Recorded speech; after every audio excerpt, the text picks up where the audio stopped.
Um relatório da Agência Nacional de Saúde mostra estados e regiões com mais reclamações de planos de saúde. Em junho, a ANS recebeu mais de 7 mil, número considerado alto. O índice de reclamações é uma forma que a ANS disponibiliza para a sociedade avaliar o desempenho das operadoras de planos de saúde privados no país.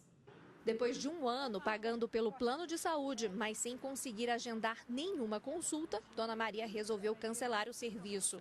Marcava consultas, às vezes com 2 meses de antecedência, chegava à altura, elas desmarcavam qualquer motivo, enfim, acabei desistindo. E quem ainda não teve problemas, conhece alguém que teve. Visto muita mãezinha reclamar que na hora de fazer a cobertura de um certo, diagnóstico, que o médico diagnostica a pessoa e de repente chega lá e não tem cobertura, né? Isso é muito triste. Os dados do relatório da Agência Nacional de Saúde confirmam a insatisfação dos usuários de plano de saúde. Em junho, foram registradas mais de 7 mil reclamações. Os estados que a população teve mais problemas foram Bahia, Rio de Janeiro e São Paulo. Distrito Federal e a região de Minas também fazem parte dessa lista. Por conta do grande número de reclamações, a Agência Nacional de Saúde, a ANS, publicou este ano a Resolução de Normativa número 388, que deixa bem claro as obrigações das operadoras de saúde. A RN também trata sobre as ações de fiscalização. Tudo que for feito para coibir o descaso e o desrespeito ao consumidor é bem-vindo.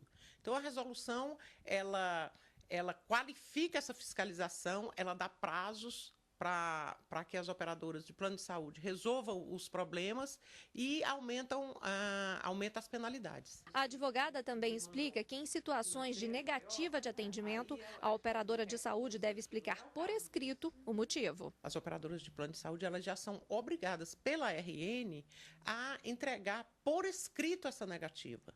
Então, se eles vão negar o atendimento, eles têm que dizerem por escrito por que eles estão negando e onde está o fundamento para essa negativa. Isso facilita o ajuizamento da ação, inclusive, porque o consumidor vai ao judiciário já sabendo por que a operadora de plano de saúde está negando aquele atendimento. E quem está aqui para conversar com a gente sobre esse assunto tão recorrente é o advogado Frederico Minervino. Boa tarde, doutor. Boa tarde, Erika. Bom, doutor, não é raro que as pessoas tenham que recorrer à justiça para conseguir algum tipo de serviço, que algum tipo de serviço seja executado tanto na rede pública como na rede privada de saúde, não é? Infelizmente, é recorrente essa situação. É muito comum, infelizmente. E quais são os tipos, as demandas mais comuns que chegam ao judiciário? Determinadas cirurgias em caráter emergencial, falta de assistência dos planos que alegam que determinados procedimentos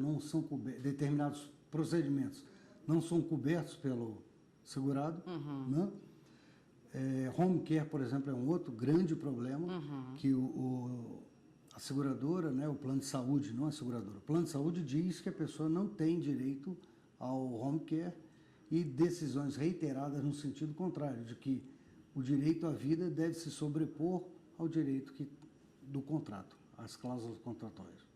Bom, vamos supor que a pessoa saiba o direito dela, né? Ela tenta fazer esse serviço, realizar esse serviço, tanto na rede pública como privada, precisa de um leito de UTI, não consegue, um remédio de alto custo não consegue, entra na justiça e consegue, como a gente viu aí na reportagem, consegue uma liminar, o juiz entende que ela tem o direito e por meio de liminar manda que esse serviço seja feito. E se essa decisão não for cumprida? Como é que o que acontece? Normalmente as liminares elas são acompanhadas de uma multa conhecida como astraintes, que são multas diárias para o descumprimento, caso a seguradora, né, o plano de saúde não cumpra, ela está sujeita àquela multa diária, que é de livre-arbítrio do juiz, que dependendo da situação ele vai colocar cada vez maior essa multa para forçar o plano de saúde a cumprir. É a única forma de punição que uma empresa tem é essa da multa, se ela descumprir uma cláusula contratual? A princípio, sim.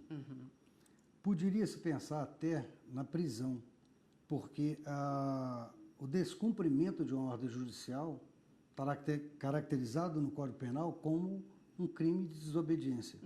Mas, em regra, isso não acontece.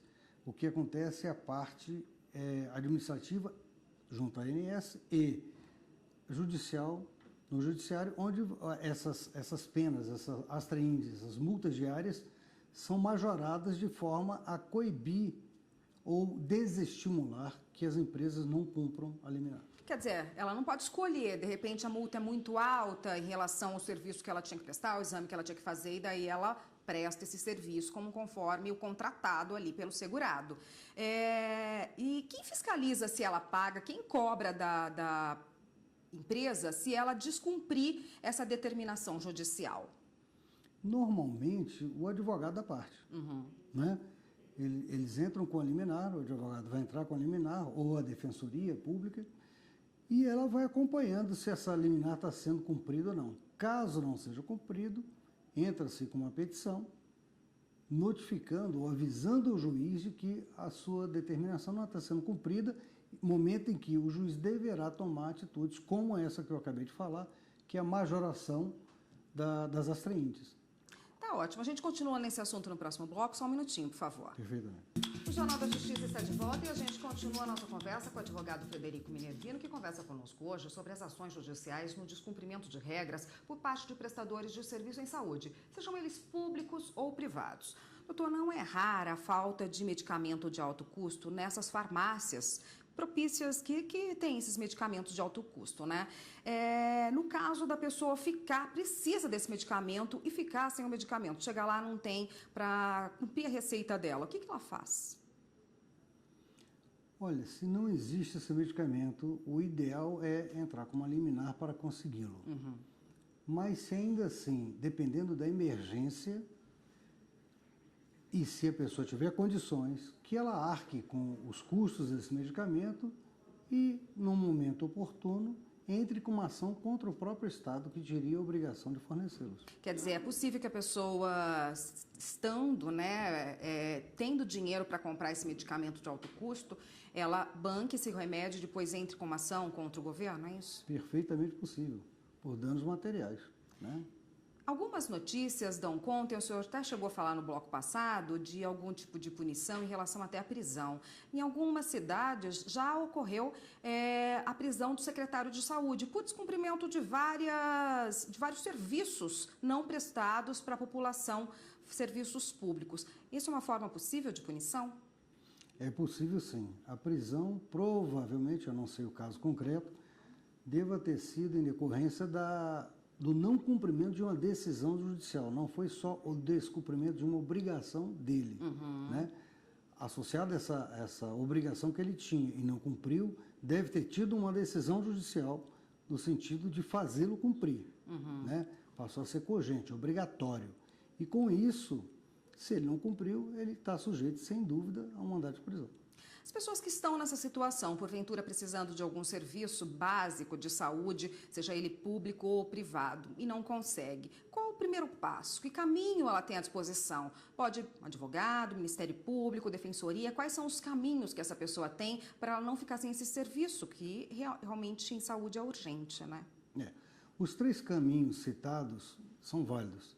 Tanto o Ministério Público pode ser acionado, a Defensoria, que aí depende da condição financeira da pessoa, dependendo das condições da pessoa, não tem direito a ser atendido pelo Ministério Público, pela Defensoria ou advocacia particular. Né?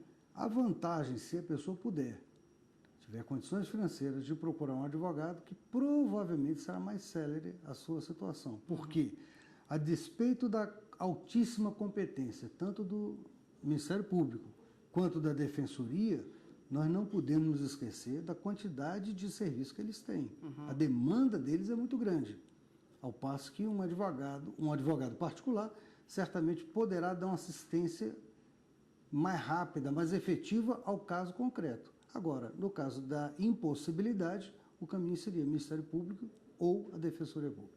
Tá ótimo. Muito obrigada, doutor. Obrigada pela participação. Eu conversei com o Frederico Minervino, que conversou com a gente hoje a respeito dos problemas na saúde e como resolvê-los. Obrigada, até uma próxima. Muito obrigado a você.